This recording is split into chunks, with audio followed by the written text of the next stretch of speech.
Bueno, cordial saludo. Vamos a continuación a hacer un breve repaso sobre lo que es la respiración y la circulación.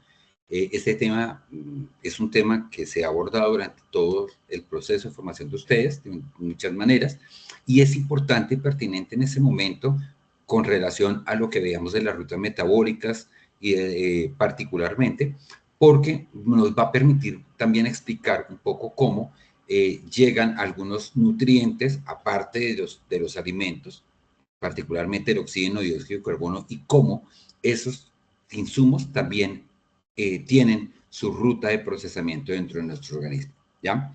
Para recordar, tengo esta imagen para ponerles de presente a ustedes, en donde, si ustedes recuerdan, el centro prioritario de nuestro sistema respiratorio son los pulmones, esos grandes órganos que se encuentran dentro de nuestra capacidad torácica, dentro de nuestro pecho, y que básicamente tienen la función de esa llegada de oxígeno y de prioritariamente hacer un proceso muy importante que se llama el intercambio gaseoso.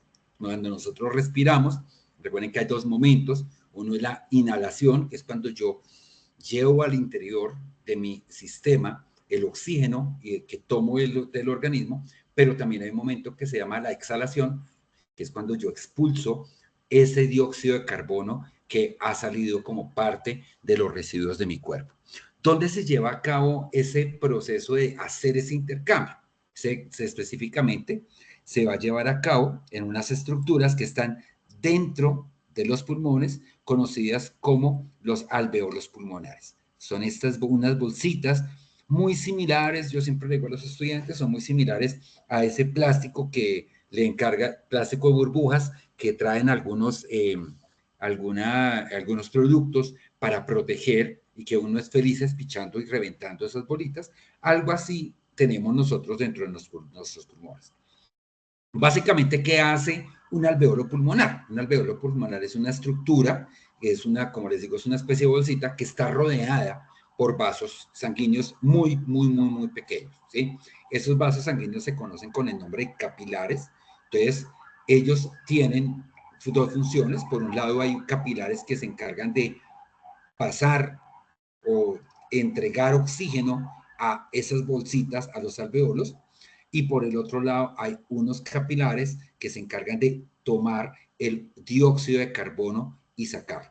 El dióxido de carbono no es un insumo de nuestro cuerpo, al contrario, es una sustancia de desecho que nosotros producimos como parte de esos procesos metabólicos que nosotros llevamos a cabo a través de las diferentes rutas metabólicas. Si ustedes recuerdan, cuando hablamos de rutas metabólicas, vemos, por ejemplo, que en las rutas anaeróbicas se produce dióxido de carbono, que en el ciclo de Krebs se produce dióxido de carbono. Ese dióxido de carbono no puede quedar dentro de nuestro organismo. Ese dióxido de carbono nosotros lo tenemos que expulsar y justamente lo expulsamos en nuestros pulmones a través de esos capilares y de los alveolos pulmonares. ¿Quién se iba a utilizar el dióxido de carbono? Acabamos de ver que lo utilizan las plantas en ese proceso de fotosíntesis. Para ellas sí es un insumo importante. Para nosotros es una sustancia de desecho. ¿Por dónde se transporta el dióxido de carbono y el oxígeno? El dióxido de carbono que sale de nuestro organismo o el oxígeno que entra en nuestro organismo. Se van a transportar a través de la sangre. Y es por ello que nuestro sistema respiratorio y nuestro sistema circulatorio tienen una comunión o una relación tan estrecha. Porque el sistema respiratorio se encarga de esa entrada y salida de sustancias gaseosas, pero el sistema circulatorio a través de la sangre se encarga de transportarlo por todo el cuerpo, ya sea el oxígeno o el dióxido de carbono. ¿Listo? Esa es la importancia de estos dos sistemas y el cómo están interconectados. Ahora bien, nosotros a nivel de animales tenemos diferentes tipos de respiración, ¿sí? No todos los animales tienen pulmones tal cual como nosotros, ¿ya? Los pulmones, de hecho, son particularmente presentes en individuos principalmente vertebrados. En los invertebrados, pues no necesariamente hay pulmones como los que conocemos, sino hay estructuras que también van a desarrollar ese proceso de intercambio gaseoso que tienen unas estructuras diferentes, ¿ya? A nivel de nosotros, digamos los grandes animales, o lo que llamamos mamíferos, los anfibios, las aves y los reptiles, entonces grupo número 1, nosotros presentamos un tipo de respiración llamada pulmonar. Es decir, el intercambio gaseoso se va a presentar específicamente, como veíamos, en los pulmones, en esas estructuras llamadas alveolos pulmonares, en donde se da ese intercambio de dióxido de carbono por oxígeno para entregar a la sangre, ¿sí? Nuestro sistema, al igual que el de muchos de estos animales vertebrados, está formado por unas vías respiratorias, como es unas fosas nasales, unas tráquea, una laringe, una faringe y finalmente unos pulmones, ¿ya? Tenemos otros sistemas, como el que tienen los animales acuáticos. Entonces acá hablamos de peces que van a presentar algo que se llama respiración branquial, en donde si bien ellos tienen como unos pulmoncitos o unas estructuras similares a pulmones, el intercambio gaseoso y la captura del oxígeno se da a través de unas estructuras que tienen ubicadas a los lados, a los costados de su cuerpo, llamadas branquias. Ahí es donde se va a dar ese intercambio gaseoso y ustedes de pronto alguna vez si tienen un acuario se han dado cuenta que los peces continuamente están abriendo y cerrando las branquias justamente porque están haciendo ese proceso respiratorio y facilitando ese intercambio gaseoso, ¿ya? Tenemos otra manera de respiración, que es la respiración cutánea, y es un tipo de respiración muy particular que solamente se presenta en los anfibios, como las ranas, los sapos, las salamandras, y en los anélidos, como las lombrices de tierra. En este caso, ellos desarrollan su proceso de intercambio gaseoso a través de la piel. Ahí es donde se da ese proceso. Y por eso, si ustedes miran, por ejemplo, o alguna vez han visto una rana o en general los anfibios, al igual que los anélidos, las lombrices, siempre van a tener su piel húmeda, justamente porque ese es, digamos, que un catalizador que ayuda justamente a que se presente ese intercambio gaseoso ahí en la piel. Y finalmente tenemos algo que se conoce como la respiración traqueal, que es muy característica de los artrópodos, es decir, todos aquellos insectos de varias patas, ¿ya? Como las abejas, las moscas, las hormigas, los ciempiés, las arañas, ¿ya? En donde este tipo de individuos tienen en su zona abdominal, es decir, en el vientre, tienen por los costados unos tubitos minúsculos, casi microscópicos, que son los que permiten la entrada del aire y en esos tubitos es donde se va a presentar el intercambio gaseoso. Esos tubitos reciben el nombre de tráqueas. Perdón, me equivoqué, acá no era el número 3, sino el número 4. Entonces ahí tenemos los 4 tipos de respiración que podemos encontrar en los animales, sea vertebrados o invertebrados, ¿ya? A nivel de plantas, pues nosotros ya habíamos hablado, ¿sí? Y ustedes ya saben, el órgano respiratorio de la planta, sí o sí, siempre van a ser las hojas. Y dentro de las hojas hay unas estructuras que se encuentran de manera microscópica por la parte inferior de la hoja que se conocen como estomas. Pilas, no se vayan a confundir con estroma, porque el estroma es una estructura del cloroplasto que veíamos en la fotosíntesis.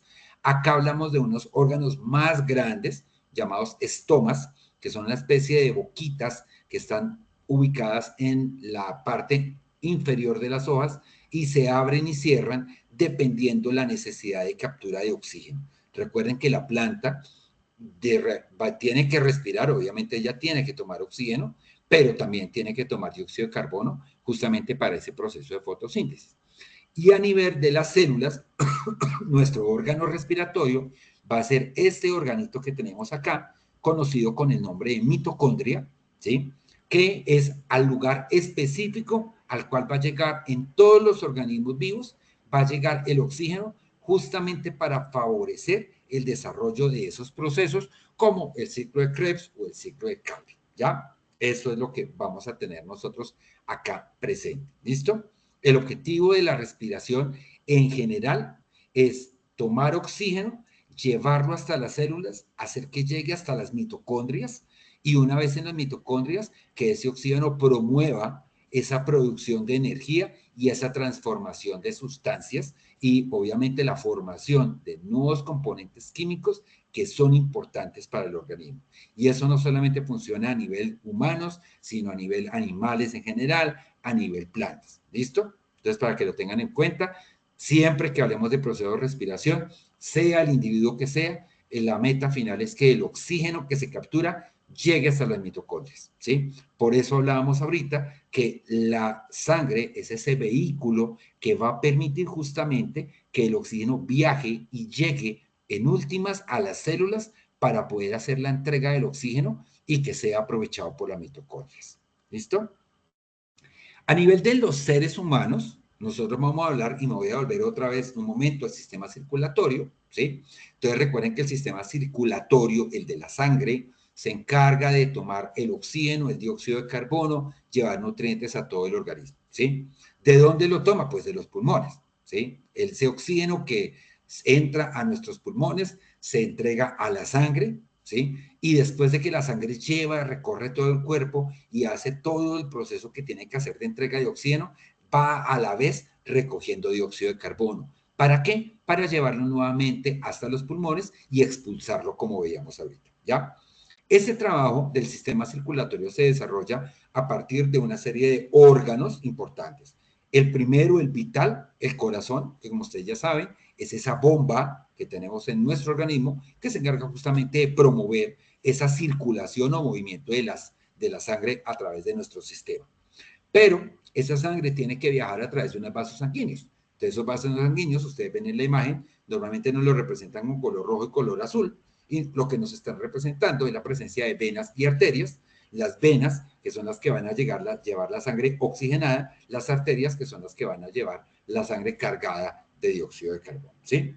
Y particularmente el líquido circundante, que nosotros conocemos nosotros como la sangre, en el caso nuestro y en el caso de todos los mamíferos y los animales vertebrados, y entonces nuestra sangre va a estar formada por unos componentes. Hay una sustancia llamada plasma, que es la sustancia líquida de la sangre, y en esa sustancia líquida vamos a encontrar una serie de células de menor tamaño con unas funciones particulares.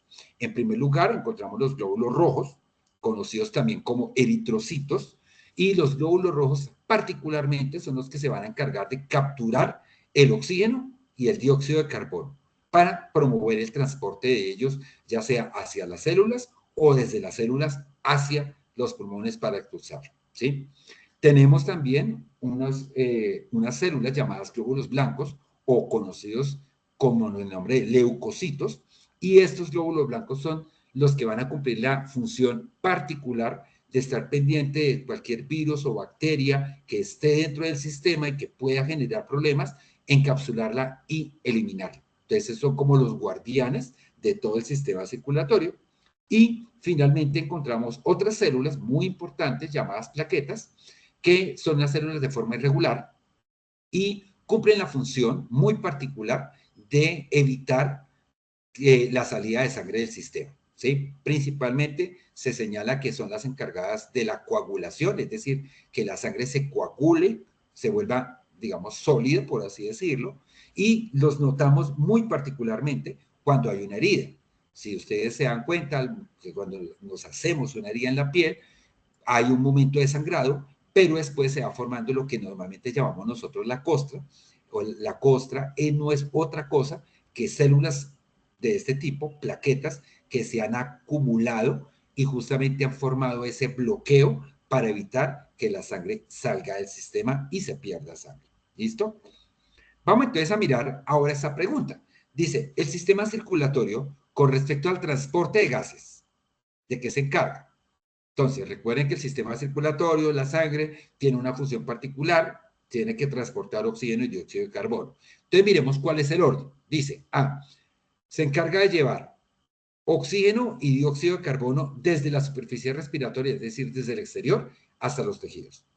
B, oxígeno desde los tejidos hasta la superficie respiratoria, es decir, hasta el exterior, y dióxido de carbono desde el exterior o superficie respiratoria hasta los tejidos. La C, dióxido de carbono desde los tejidos a la superficie respiratoria, es decir, hasta el exterior, y oxígeno desde la superficie respiratoria, es decir, desde afuera, hasta los tejidos. O D, oxígeno y dióxido de carbono desde los tejidos a la superficie respiratoria.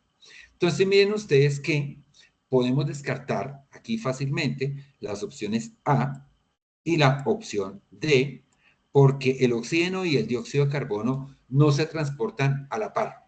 Si ustedes recuerdan lo que acabamos de mirar, una cosa es la entrada de uno y la salida del otro. Entonces, hay uno de los dos que ingresa desde el exterior hacia el interior del organismo, específicamente a los tejidos y a las células, y otro que sale desde células y tejidos hacia el exterior porque es un desecho, ¿sí? Si recuerdan, ahorita yo les decía, el prioritario que se necesita para llevar a cabo todos los procesos metabólicos es el oxígeno, y el oxígeno no está en nuestro organismo, está en el exterior. Por tanto, la respuesta correcta sería la opción C. Vamos a llevar dióxido de carbono desde los tejidos hacia el exterior o superficie respiratoria, y oxígeno desde el exterior hacia los tejidos. ¿Listo? Esa es la dinámica con la cual ocurre este proceso que desarrollan en conjunto sistema respiratorio y sistema circulatorio. Miramos ahora de una manera específica la composición de la sangre. En la imagen del tubo de ensayo lo que nos trata nosotros de representar es cómo está formada la sangre. Hay, como les decía, la sustancia líquida, que se conoce como el nombre de plasma, ¿sí? Normalmente estamos acostumbrados o asumimos que el plasma es de color rojo y nada más alejado de la realidad. El plasma es incoloro, lo vemos rojo por la presencia de glóbulos rojos, que son los que le dan esa coloración, ¿ya? Tenemos en el plasma, flotando o dando vueltas por todo el sistema, a los glóbulos rojos. Los glóbulos rojos están altamente cargados de hierro y eso es lo que les da justamente ese color rojizo y obviamente da el color rojizo a todo el plasma, aparentemente. Pero adicionalmente, como ven ustedes acá, tenemos a los glóbulos blancos y tenemos a las plaquetas, que son las células que decíamos. En el caso de los glóbulos blancos, aquellas encargadas de la defensa, los leucocitos, y en el caso de las plaquetas, que son esas células que se encargan de la coagulación y de la cerrada o el bloqueo de heridas para evitar la salida de sangre del sistema. ¿Ya?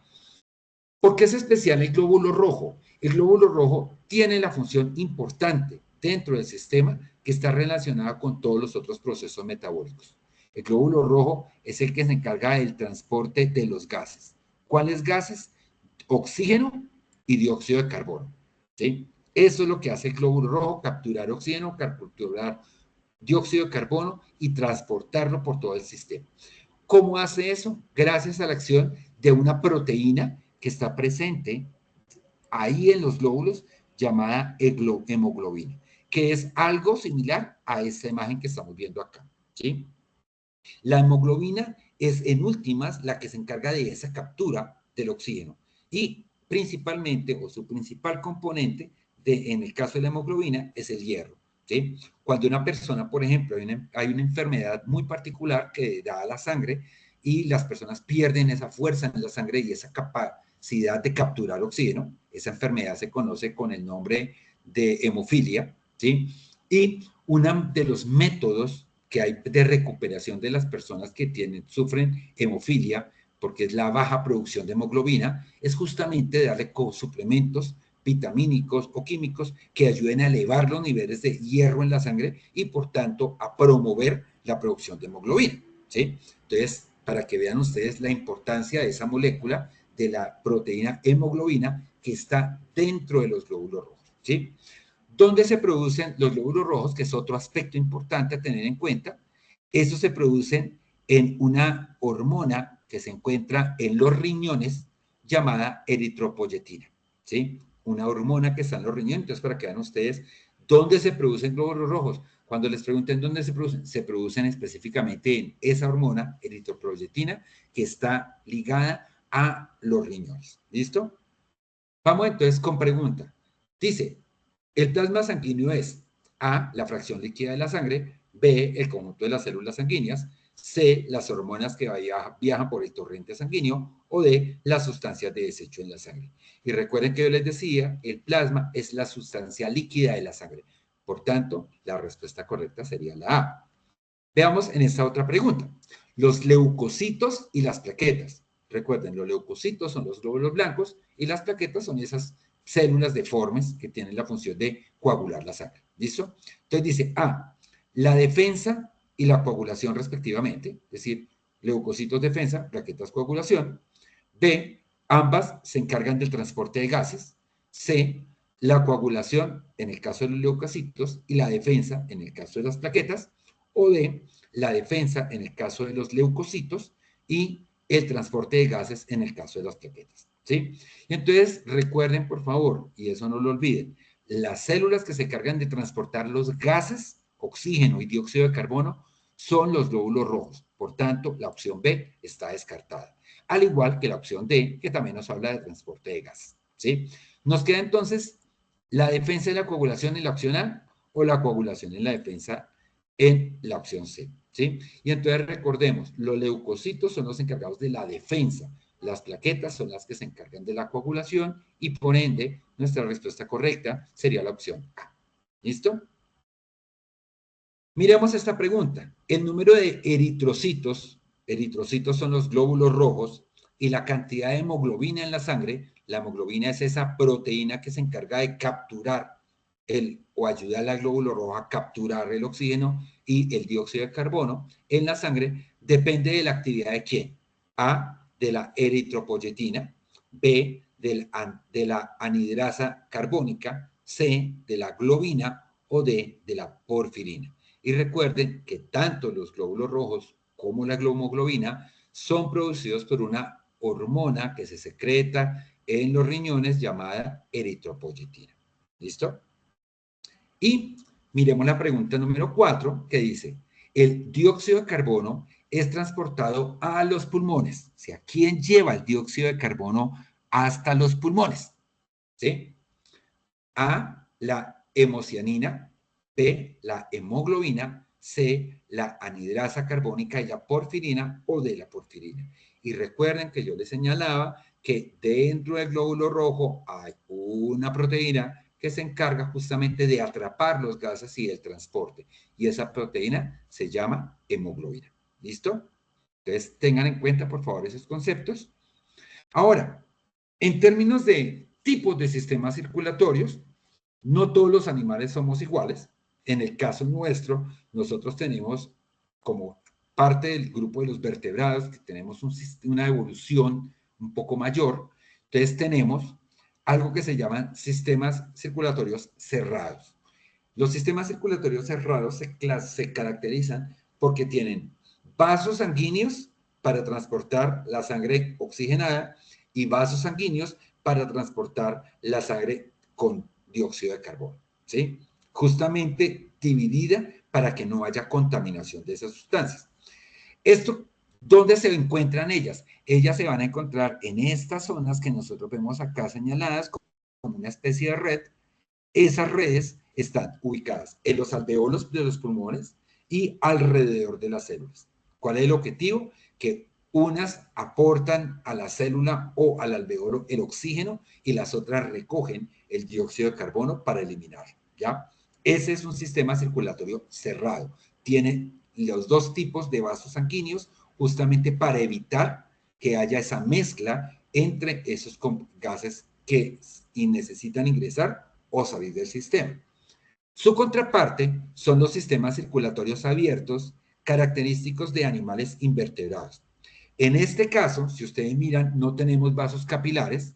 Venga, les escribo acá, que estos se llaman vasos capilares, que permitan ese intercambio de sangre oxigenada a sangre sin oxigenar capilares. Listo. Sin oxigenar y con dióxido de carbono. Y lo que vamos a encontrar en un sistema circulatorio abierto es que lo que se van a formar alrededor de las células no van a ser vasos capilares, sino van a ser unas estructuras que se conocen como lagunas o unos depósitos o unas zonas donde la sangre se acumula y ahí es donde se va a dar el intercambio gaseoso. Entonces ustedes miran, no es algo especializado en donde se le entrega a la célula directamente el oxígeno y se le recoja el dióxido de carbono, sino que sencillamente la sangre se deja ahí y la célula toma el oxígeno que necesita, elimina el dióxido de carbono y posteriormente hay otros vasos que se van a encargar de sacarlo. Pero no es un sistema, digamos, obviamente bien estructurado, bien diseñado, ¿ya? Pregunta número 3, dice, los organismos con circulación abierta se caracterizan por tener un solo ventrículo en el corazón, un intercambio constante de eritrocitos con el medio, la sangre confinada en una cavidad separada en el cuerpo o una cavidad de gran tamaño dentro del cuerpo donde permanece la sangre. Descartamos la opción A. Miren que nosotros estamos hablando de los tipos de circulación y no hemos hablado todavía de tipos de corazón, ¿sí? El intercambio constante de eritrocitos con el medio. Miren que esa parte nos estaría hablando de los glóbulos rojos y pues los glóbulos rojos no están, digamos que en contacto con el medio externo. Ellos siempre van a estar dentro del sistema. Entonces, por tanto, acá no habría razón de ser. Y nos quedaríamos con la opción C y la opción D. ¿Ya? Y como les acaba de explicar, en los sistemas circulatorios abiertos, lo que se forma son cavidades en las cuales se acumula la sangre y allí es donde las células van a tomar los nutrientes. Por tanto, nuestra respuesta sería la opción D. Ahora, en esta pregunta dice, la hemolinfa presente en los organismos invertebrados varía con respecto a la sangre de los vertebrados, en que esta primera que contiene. Y entonces miren que acá hay un término que no habíamos mencionado y es el término hemolinfa. ¿Ya? No sé si alguna vez ustedes han visto o por X o Y motivo han espichado y asesinado a un insecto y se habrán dado cuenta que a excepción de un zancudo, cuando después de que me ha picado, la mayoría de insectos cuando se mueren y son aplastados no van a expelir sangre roja, como en el caso de los animales superiores, ¿sí? O de los animales vertebrados. En este caso, en el particular, no quiere, eso se presenta porque ellos no tienen hemoglobina, ¿sí? Es decir, esa proteína que captura el oxígeno y que está cargada de hierro y da el color rojo a los glóbulos rojos, ellos no la van a tener, ¿ya? Sin embargo, ellos tienen otro tipo de proteína que les va a permitir a ellos hacer la captura de oxígeno y de dióxido de carbono, ¿sí? Entonces, vamos a mirar las opciones. Nos están preguntando ¿cuál es esa diferencia entre la hemolinfa y la sangre regular de los organismos vertebrados? Dice, dice, la hemolinfa presente en los organismos invertebrados varía con respecto a la sangre de los vertebrados en que esa primera, es decir, la hemolinfa, contiene A, todas las células del plasma sanguíneo, B, un pigmento llamado hemoglobina que transporta oxígeno, C, un pigmento llamado hemocianina que es análogo a la hemoglobina en el transporte de oxígeno y D, 4 subunidades de proteína y un grupo E. Nos vamos a quedar con la opción C y con la opción D, B y C, perdón, porque es aquella donde nos están hablando específicamente de ese transporte de oxígeno que es lo que nosotros necesitamos y que estamos mirando acá, ¿ya? Entonces, en la opción B me hablan de que la hemolinfa tiene hemoglobina y en la opción C me dicen que la hemolinfa tiene un pigmento o una proteína mejor llamada hemocianina, ¿ya? Recuerden, la hemoglobina solamente está presente en los vertebrados y es la que le da el color rojo característico a la sangre, ¿ya? En los animales invertebrados encontramos es otra proteína o pigmento llamado hemocianina, que es la que hace las veces de la hemoglobina y captura el oxígeno y lo transporta por la sangre, pero en ellos no va a dar el color rojo característico que sí da la hemoglobina. ¿Listo? Ahora miremos y recordemos un poquito que existen unos tipos de circulación. En alguna oportunidad ustedes les hablaron de que hay circulación simple y circulación doble, y les dicen que la sangre en la circulación simple pasa una vez por el corazón y en la circulación doble pasa 2 veces por el corazón. Esa circulación doble es característica, por ejemplo, de nosotros los seres humanos. Si ustedes recuerdan sus clases de biología por allá de sexto, séptimo, octavo, recordarán que les decía que la sangre cuando llega al corazón va hasta el pulmón a entrebotar el dióxido de carbono y a recargarse de oxígeno. Cuando ha hecho eso, vuelve al corazón y desde el corazón sale a hacer el recorrido por el cuerpo, es decir, a entregar dióxido de carbono a entregar oxígeno y recoger dióxido de carbono, ¿ya? Una vez ha hecho el trabajo y ha entregado todo el oxígeno y recoge todo el dióxido de carbono, vuelve al corazón, ¿sí? Que es lo que vemos ya en esta parte. Vuelve al corazón. Y entonces cuando va de regreso al corazón, viene cargada de dióxido de carbono, entra al corazón y necesita deshacerse de ese dióxido de carbono. Por eso tiene que ir hasta los pulmones, que sería lo que nos está representando acá arriba. Eso serían los pulmones. Entonces viaja hasta los pulmones, a los alveolos, a deshacerse del dióxido de carbono y recargarse de oxígeno. Cuando se recarga de oxígeno, miren, vuelve al corazón y el corazón otra vez, ¡prum!, la banda que del viaje llena de oxígeno y que vuelva y recoja dióxido de carbono. Eso es lo que se refiere cuando hablamos de un corazón, de un sistema en el que la sangre pasa 2 veces por el corazón. Miren que hay un primer momento en que la sangre llega al corazón llena de dióxido de carbono, ¿sí? Y tiene que irse a recargar. Y hay un segundo momento que es consecutivo con el anterior, en el cual la sangre está cargada de oxígeno y sale del corazón nuevamente hacia el recorrido por el cuerpo. Eso es un sistema circulatorio doble. Hay animales que tienen circulación simple, principalmente los invertebrados, en los cuales la sangre pasa una sola vez por el corazón, es decir, la sangre va cargada de oxígeno, dióxido de carbono, va a hacer su recorrido y todo vuelve, pero solamente entra una vez al corazón. No hace ese doble viaje que se ocurre en los animales vertebrados y claramente en nosotros los humanos, que les explicaba que es el caso de la circulación doble. ¿Ya? Ahora, ¿cómo es posible ese tránsito o ese viaje, digamos, de circulación doble, circulación sencilla, a través de los tipos de corazón? ¿Sí? Y entonces vamos a hablar de un corazón al que vamos a llamar corazón de 2 cavidades, ¿sí? Normalmente las cavidades o las regiones internas del corazón reciben el nombre de aurículas y ventrículos, ¿ya? En este caso particular, los corazones de 2 cavidades están asociados con esos sistemas circulatorios simples o con esa circulación simple, que son muy característicos de los peces, solamente tienen un ventrículo, es decir, una zona a la cual va a entrar la sangre, ¿sí? Y una aurícula, es decir, una zona de la cual va a salir la sangre. O sea, la sangre viene del sistema, entra al ventrículo, del ventrículo pasa a la aurícula y la aurícula la expulsa a todo el resto del sistema, ¿ya? Hay otros que se conocen como corazones de 3 cavidades, que son característicos de los anfibios como la rana, como los sapos, y de los reptiles como los cocodrilos, las serpientes, las tortugas, en donde la sangre llega a un ventrículo, ¿sí? Entra a un ventrículo, y de ese ventrículo va a los pulmones, se recarga de oxígeno, vuelve al ventrículo, ¿sí? Vuelve a una aurícula, o sea, el ventrículo sale, viene a una aurícula y de la aurícula pasa a la otra aurícula y de esa aurícula sale al resto del cuerpo, ¿sí?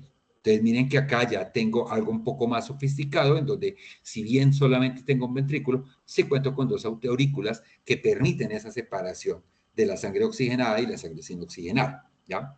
Y como les digo, es característico de los anfibios y los reptiles. Y ahora tenemos el corazón de 4 cavidades, que es el característico de nosotros los seres humanos, ¿sí? Y de las aves, en general, todas las aves y todos los mamíferos presentamos corazones de 4 cavidades, en donde vamos a encontrar 2 ventrículos y 2 aurículas, ¿sí? Cada ventrículo y cada aurícula, derecho o izquierdo, porque así se denominan, ventrículo izquierdo, ventrículo derecho, aurícula derecha, aurícula izquierda, ¿sí?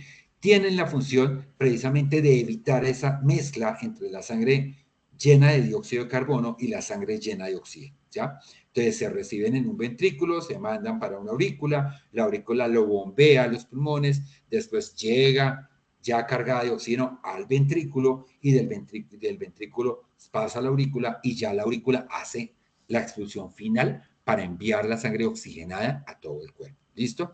Es lo que más o menos nos muestra la imagen. Listo. Vámonos de pregunta.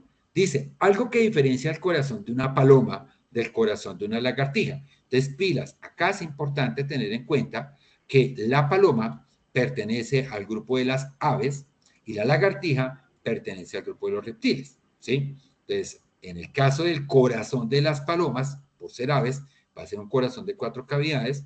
En el caso de la lagartija, que es un reptil, es un corazón de 3 cavidades nada más. Volvamos a la pregunta, dice, lo que diferencia el corazón de la paloma y el de la lagartija, ¿qué es? A, la aurícula en la paloma se encuentra separada en 2 cámaras, mientras que en la lagartija no lo está. B, el ventrículo de la paloma no se encuentra separado en 2 cámaras, mientras que en la lagartija sí lo está. C, en la paloma el ventrículo se encuentra separado en 2 cámaras, mientras que en la lagartija no lo está. Y D, la aurícula en la lagartija se encuentra separada en las 2 cámaras, mientras que en la paloma no lo está. Vamos a ir descartando. La opción D nos dice que la aurícula de la lagartija se encuentra separada en 2 cámaras, lo cual es cierto, pero que en la paloma no lo está. Y eso sí es mentira, porque en la paloma también la aurícula está separada, ¿sí? Veamos la opción A. La opción C, en la paloma el ventrículo se encuentra separado en dos cámaras, mientras que en la lagartija no lo está. Miren que al ser de 4 cavidades, la paloma tiene el ventrículo separado en dos, ventrículo derecho y ventrículo izquierdo, pero la lagartija, que pertenece a los reptiles y tiene un corazón de 3 cavidades, solamente tiene un ventrículo, que no está separado. Entonces, esta podría ser nuestra opción de respuesta. Dejémosla ahí pendiente. Miremos la opción B. El ventrículo en la paloma no se encuentra separado en dos cámaras. Y miren que ya empezamos con una mentira, porque el ventrículo en la paloma, que es un corazón de 4 cavidades, sí está separado. Y en la opción A, la aurícula en la paloma se encuentra separada en dos cámaras. La aurícula está separada, sí, mientras que en la lagartija no lo está. Esa parte es mentira porque en la lagartija la aurícula sí está separada, ¿ya? Entonces, para que no piensen que son mentiras, devolvámonos a la imagen. Miren, el corazón de una lagartija sería este, ¿ya? En donde vemos que la aurícula está separada en dos, lo que no está separado es el ventrículo, y en el caso de la paloma, sí tenemos aurículas y ventrículos separados. Por tanto, en este caso particular, nuestra respuesta sería la opción C. En la paloma, el ventrículo está separado en dos cámaras, ventrículo derecho y ventrículo izquierdo, mientras que en la lagartija no lo está, porque es un corazón de 3 cavidades y solamente tiene un ventrículo. ¿Listo?